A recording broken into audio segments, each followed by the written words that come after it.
నిజం అనేది ఎప్పటికైనా సరే నిలకడమే తెలుస్తుందని నేను చాలా గట్టిగా నమ్ముతాను. ఫ్లష్ డోర్ హ్యాండిల్స్ వీటి వల్ల యాక్సిడెంట్ టైంలో చాలా ప్రమాదం ఉంది. ముఖ్యంగా ఈవీ కార్స్ కి ఇంకా ఎక్కువ ప్రమాదం ఉందని ఒక రియల్ టైం యాక్సిడెంట్ చూపిస్తూ మన ఛానల్లో లాంగ్ బ్యాక్ ఒక వీడియో పోస్ట్ చేశాను.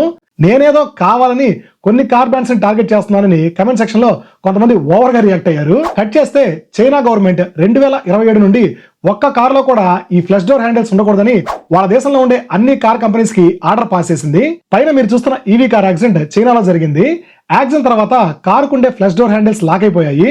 లోకల్ పర్సన్ టైంకి వచ్చి కార్ విండోస్ పగలగొట్టకుండా ఉంటే లోపల ఉండే వాళ్ళందరూ చనిపోయేవాళ్ళు. చైనా వాళ్ళు చేసిన ఒక సర్వేలో యాక్సిడెంట్ టైంలో ఈ ఫ్లష్ డోర్ హ్యాండిల్స్ ఉన్న కార్స్ నుంచి 67% మంది మాత్రమే తప్పించుకునే ఛాన్స్ ఉంది.